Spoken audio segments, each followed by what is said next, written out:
Hello, fellow Workplace Evolution podcast listeners.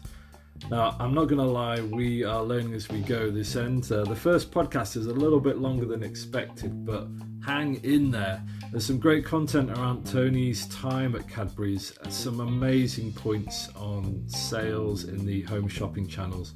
Parts that really stood out for me were around failed product launches, the need to take risks in marketing when being creative, the importance of planning and preparation when selling your product, and of course the Cadbury's gorrila advert. How on earth did that get through? And also some insights into the craft takeover of Cadbury's, the impact on the culture there. And then last but by no means least, the insight on storytelling in sales on home shopping channels and what makes a great presenter. So gone are the days of the fake tan, I think. Anyway, enjoy the podcast. We welcome your feedback. Have a look at the podcast notes if you want to get in touch. And if you enjoyed it, please give us a like and give us a share. Okay, over to episode 1.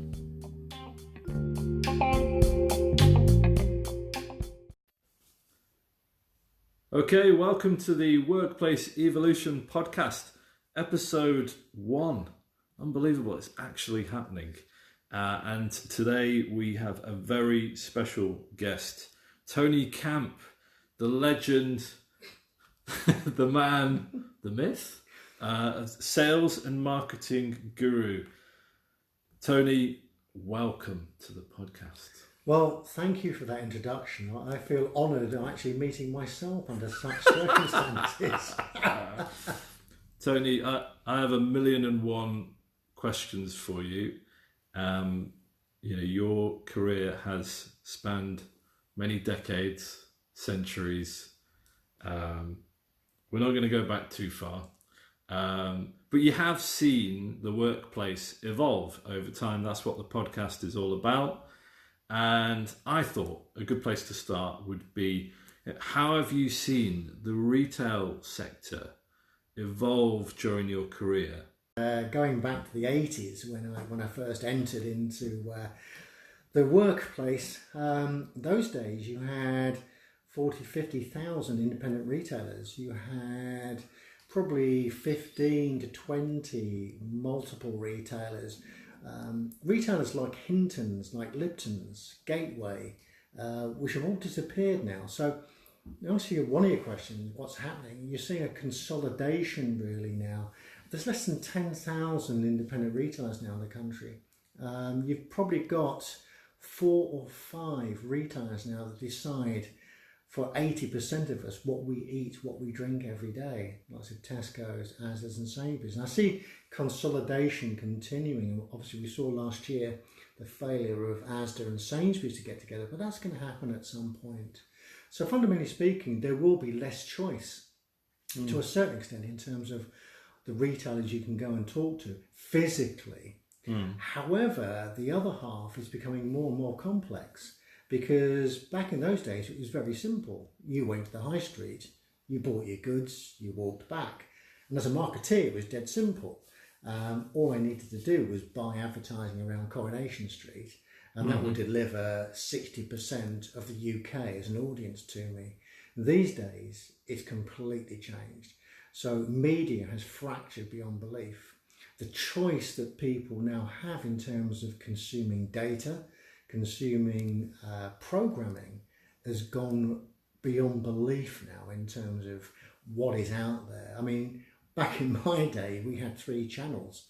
BBC Two came in, I remember it coming in. These days, you've got over 400-500 channels to actually explore as a viewer, plus what's on your iPad, plus what's on your phone. So fundamentally speaking, it's become a lot more difficult in certain ways for a marketeer now to actually go out there and buy a media schedule. However, it's become a lot more targeted. So what is easier is you can now actually go to the right channels, to the right websites to expand your brand to a much more rifle shot targeted audience than you had before. You've mentioned to me in the past that you've had some difficult messages to have to digest on various products and services. tell me more about that. You know, how does a company get through that when they have a product or a service and the feedback is just absolutely terrible? You know, how do you get past that? I mean, the good news is that's happened very rarely, because, you know, what I would say is a lot of marketing and successful marketing is about doing your desk research first and getting your desk research right. Actually making sure that there is a market out there for your product, that there are users out there who could be interested in your product, and your product actually has got the right attributes to actually take advantage of that particular gap that you've managed to identify via your desk research. So normally speaking, if you've done your desk research right, the whole research bit is about honing it up, making it sharper, making it capable of being more successful. But yes, there have been occasions where I've said that, and it's mainly been around pricing actually, less so about product construction. Because as part of a product launch, you always want to make sure there's enough profit in it, and therefore you're trying to hike the price up as much as possible in order to make sure the margin is there to make sure you can get your product launched. So fundamentally speaking, sometimes I've found the asking price that you're putting out there is being challenged quite hard by the research groups, and that's very good actually, because that then teaches you about the economics of your product and what you can actually charge for it at the end of the day. And I've seen so many good products go out there at ridiculous prices and unfortunately failed. Such as? Do you really want me to get like this? No, all I can say is I've seen a number of, I mean, for instance, Cadbury launched a product which was sort of high-end male product called Tribute, actually. Tribute? Yes, have you heard of it? I'm afraid not. No, It didn't you quite didn't, get the chance. But that was Cadbury's trying to break out of the sort of mid-range price and moved more towards sort of the higher-end Belgian chocolate kind of pricing. And it didn't work because the brand could not carry off a premium price. Yeah. You know, what do you think actually makes the difference? You know, what are the key things that contribute to a successful product launch? I think for me, whoever is involved in a product launch has to have a 360-degree understanding of what that product can do, not only for the consumer, but for the retailer and also for the business. Because I've seen many ideas actually launched over the years who forget about the margin and profitability that's required for a product to be successful and sustain that success over many years.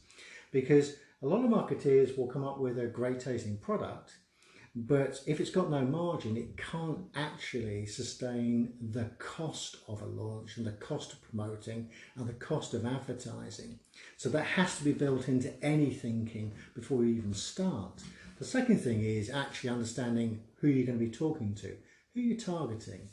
The amount of products I see actually who don't actually have any ideas to what sort of audience they should be attracting, it's therefore very difficult for them to successfully penetrate a marketplace. So you really need to understand who you're actually targeting, what sort of needs are they actually after, and does that product fulfill those needs? And then finally, it's about understanding how you're going to get it to market. So are you going to launch that via a website, or are you going to go via a retailer? If you're going via the retailer, then there's costs involved. Everything from listing fees through to the margins that those particular retailers require, through to promotions that you will have to actually put in place in order to keep your product on the shelf. Because something that once said to me by a Tesco buyer was, Tony, our shelves are not elastic, so why would I want to actually put your product on my shelf, and what products are you going to take off? So really coming back to my point is, I think anybody who's involved in marketing these days has to have a 360-degree understanding of who they're going to try and actually target, what profitability can they drive within their company, and then finally, how they can actually promote and sustain and convince a retailer to actually launch their product. So on the topic of targeting, we've had a few questions come through from various different listeners. One from Anna Hopkins, who's come with a real challenge, actually. She saying Cadbury's isn't considered real chocolate abroad. Is this true? And is there much demand for sales other than from expats? Surely they can't compete against the likes of Swiss and Belgian chocolate. So you had a bit of time at Cadbury's. What's your thoughts on this? Well, interesting. I was there for over 20 years. We actually had a phrase for Cadbury's chocolate. We used to call it ironing chocolate. And people used to buy it and literally iron their clothes while watching Coronation Street and eating Cadbury's chocolate. And that was just to remind us exactly that point. At the end of the day, Cadbury's is a mid-range chocolate. And I won't go into the details of ingredients and how much milk is put in, essentially. But yeah, you do not go up against Lindt. You do not go up against Carte d'Or. What you do is find the markets where people actually are looking for a mid-range price chocolate, where your taste, your recipe is acceptable. And interestingly enough, Cadbury's were never successful in Western Europe. Eastern Europe is where they went fishing. Why? Because in Western Europe, the brands were already well established. So the likes of Carte d'Or, the likes of Lindt, the high-range haute gamme Belgian chocolates were already there. And indeed, all we did was sell to expats in Western Europe. Eastern Europe, when it opened up in the 80s and 90s, after Glasnost, they didn't really have strong brands. So Cadbury actually established manufacturing bases in the likes of Poland and Russia, and actually developed the population towards the taste of Cadbury's. Fantastic. Ironing chocolate. There's a phrase you didn't think you'd hear. I've got a question here from Carl Equi.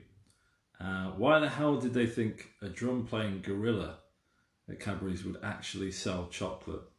He would have loved to have been in the pitching session. Picture this, close-up of gorilla. In the Air Tonight starts to play by the legend Phil Collins. Do you know anything about this? The story behind it? Well, yeah, I mean, essentially, and I've been involved in these pitching sessions. Essentially, Cadbury had a problem back in the 80s and 90s. I alluded to the fact it used to be called ironing chocolate. They did a lot of work on the personality of the brand and found, in fact, it was seen as a friendly bank manager. And demographically, they were losing young consumers. And unfortunately, their user base was aging.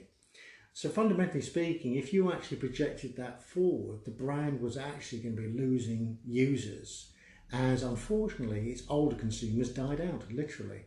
So they had to find a way very quickly of arresting that feeling that this was just an old, tired brand that was a bit of a friendly bank manager. And therefore, creatively, they had to take a leap to say, okay, then how do we actually reposition this brand in quite a shocking way, but not too shocking that will put people off? The fundamental DNA of the brand is all about happiness and enjoying yourself. So what they did, therefore, was find music, find images, found creative ideas which were enjoyable to watch, but change that perception away from being a bank manager to being up-to-date, entertaining and enjoyable. And those really are the key words that drive Cadbury's today.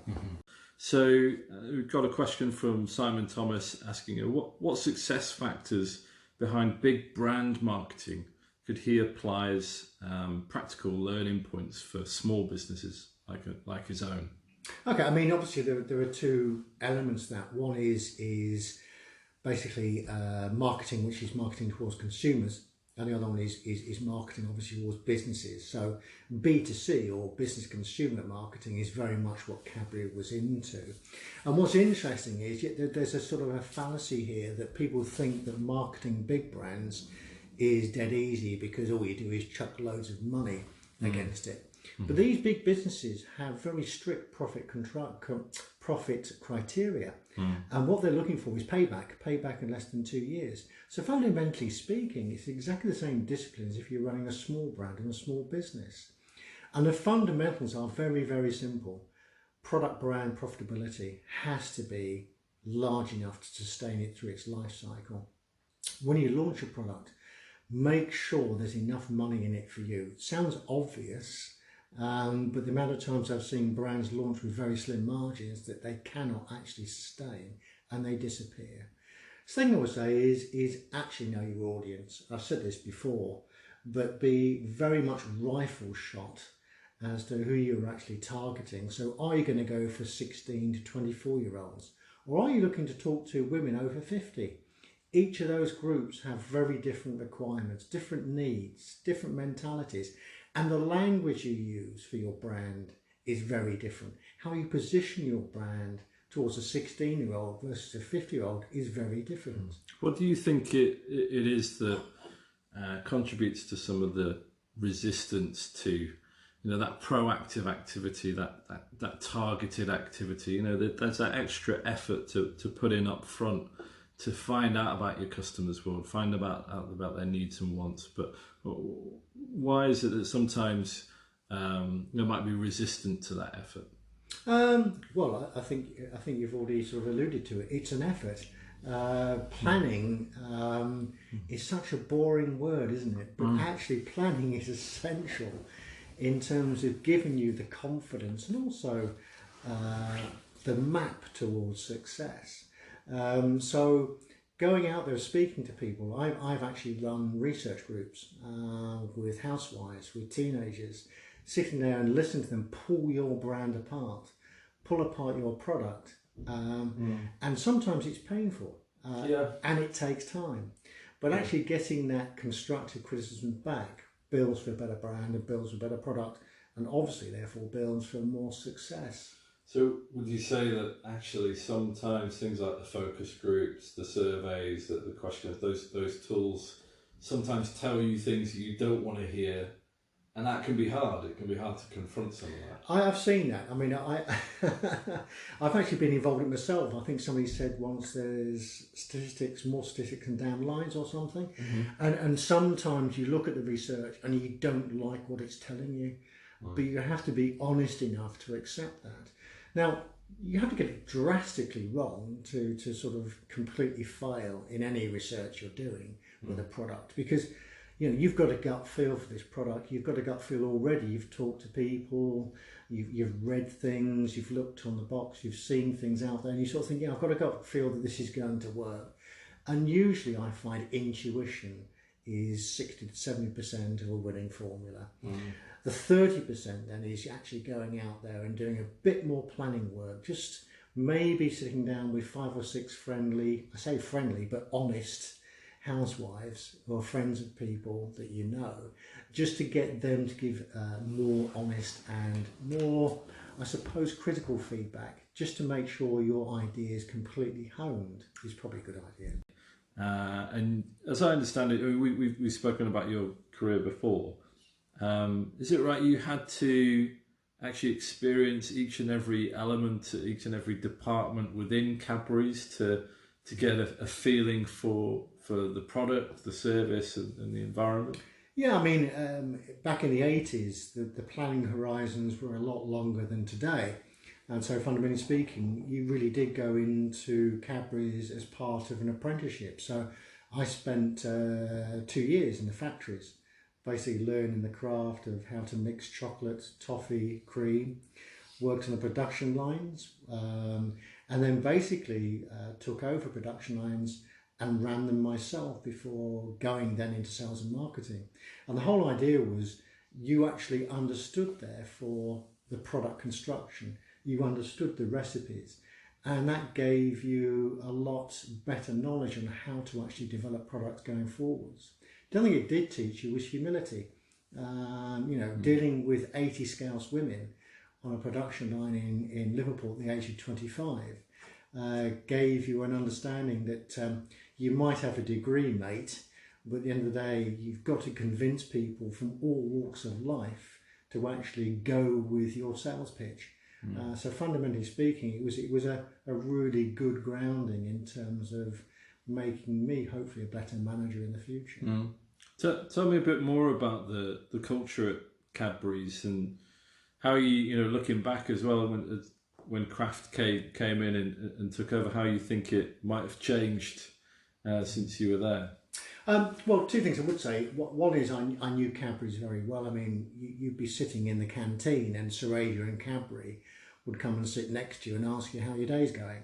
Wow. Fundamentally, it was an incredibly amazing family company, and the Cadburys were very much part of the ethos. It was you know, it was a family company, but obviously a multi-million-pound international company at the same time. But it had that feeling.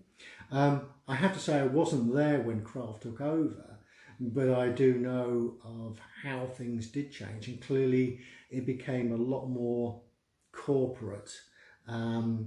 The American way of doing things were very much part of the planning processes going forwards.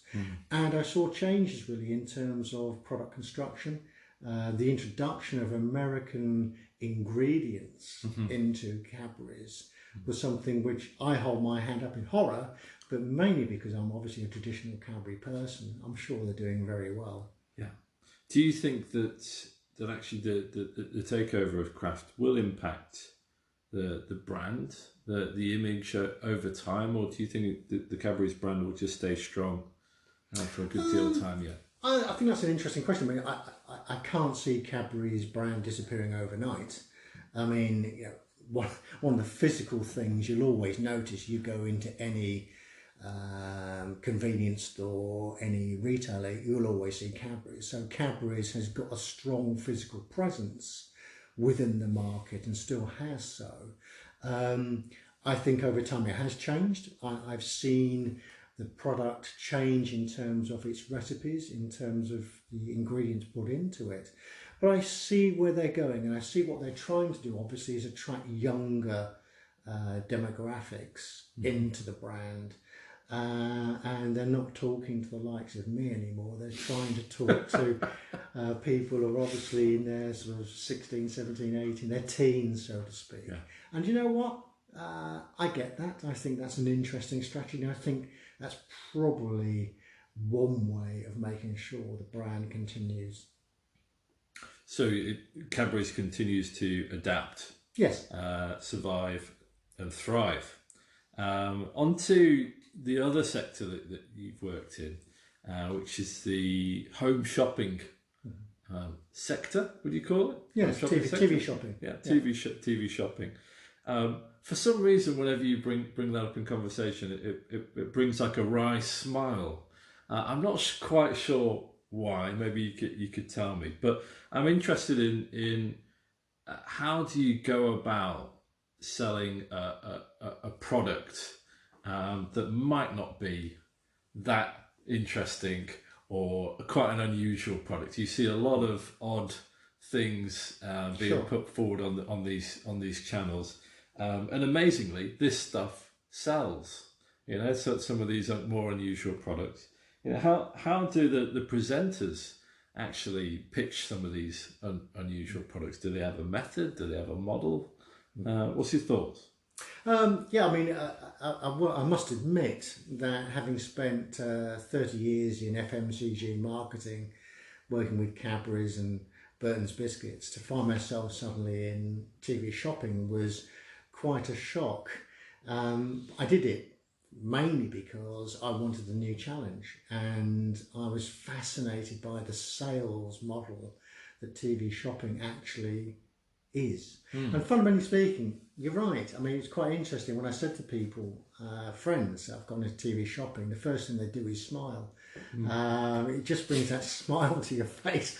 I think a lot of people sort of think of, I can't remember, was it Bridget Jones, where they had a TV shopping guy, had a permatan. It's that kind of image. But I tell you what, it's amazing business. The business is now turning over something like £2 billion in the UK alone. And it is a fascinating way of selling a product.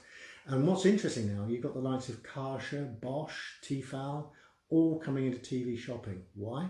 Because it's a completely incremental sales channel for brands. So they see it as a a new profit stream for them and a new way of advertising their brands at the same time.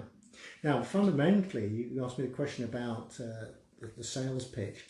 These sales presenters that are on there have to be almost working in 4 dimensions, because not only do they have to remember the script, they also have to listen to the producer telling them at the same time what's going on in terms of the sales numbers. Every second, every minute in TV shopping is about producing numbers. So you'll see when you're in a TV shopping company, in the gallery where the director and the producer sits, you'll see the numbers coming in, and the producer and the directors will be telling the sales presenters, "Oh, you've just said that. We've seen an increase in sales. Can you say that again?" So it is from a supplier point of view, an incredibly quick, flexible, instant way of seeing how your product will sell. And the key thing you asked me about is, what's the success formula? Well, in TV shopping, there has to be a story. There has to be a story. So a story about where this product comes from or how it was invented. This is all part of the entertainment. But also in there has to be obviously some very good reasons to buy this product. You've basically got an hour to pitch, and within 10 to 15 minutes, you know whether the product is going to succeed or fail. And the majority of products fail because they don't actually have enough compelling arguments. Why would you buy this now? Why would you buy it today? Why would you buy it at this price? And basically, why would you buy from Ideal World? So there always has to be a need to have already instant sales messages out there that make people want to buy and pick up the phone now or go online now and buy the product. Yeah. There's this urgency, isn't there, that kind of that comes with the shopping channel network. But also, I love this idea of it being an agile way of selling as well. You know, say that again, or can you just push on this particular product because it's live, it's happening, which is fascinating. Also, when you look at the shopping channels, it almost feels like they are selling the urgency. There's only so many left, or there's only so much time left. You can see possibly, I know there's a model, the 6 weapons of influence, which is about social proof. Look at all the people that are buying it, or figures of authority. Look, key famous celebrities that are wearing this product. Are they using techniques like that? Are these presenters skilled, crafted salesmen, or are they just kind of winging it there live on the TV? I think there's a combination of professionalism and intuition here. The majority of these people, by the way, come from the likes of the BBC or ITV or main shopping channels, main terrestrial channels. So they already know how to act in front of a camera. They already know how to inculcate and build trust with a viewer. The amount of viewers that we had in TV shopping who associated with, wrote to, and were fans of the sales presenters. It was a very interesting symbiotic relationship between the presenter and the viewer. And they did have fan bases. They do have fan bases. And the sales presenter who on the TV shopping channel has to be trusted. So that's a key fundamental. Now within that, clearly, there are sales techniques. So calls to action, CTAs as we call them, which is why buy it now at this price. The stock is decreasing. Those kind of techniques are employed.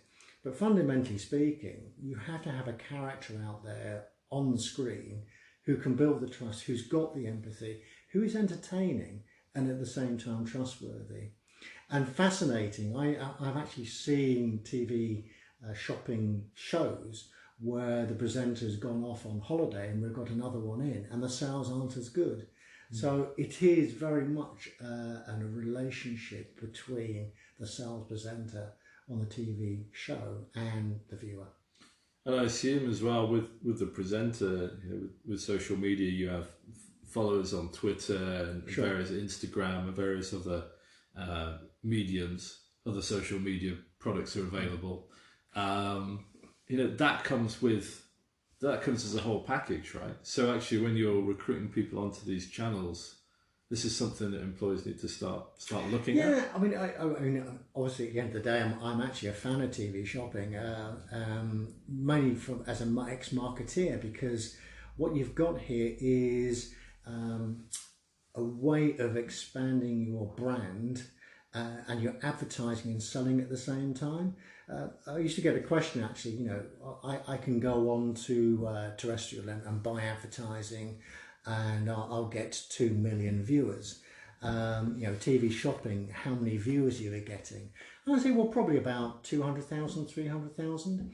But I said to them at the same time, how many shoppers are you getting when you advertise around Coronation Street? How many times do people actually go out and make a cup of tea or go and do something else while the advert's on? Or if it's on catch-up, fast forward it. The people are actually watching TV shopping. The viewers are actually shoppers. They want to watch, they want to buy. And therefore the conversion rates on advertising through TV shopping are a lot higher than going through terrestrial channels. Okay, thank you, Tony. That's been absolutely fascinating to go through in a very short space of time the different sectors that you've worked in, different companies, and all the advice that you've given is incredibly valuable. Thank you very much, Tony Camp. Pleasure, I really enjoyed it. Thank you. Cheers.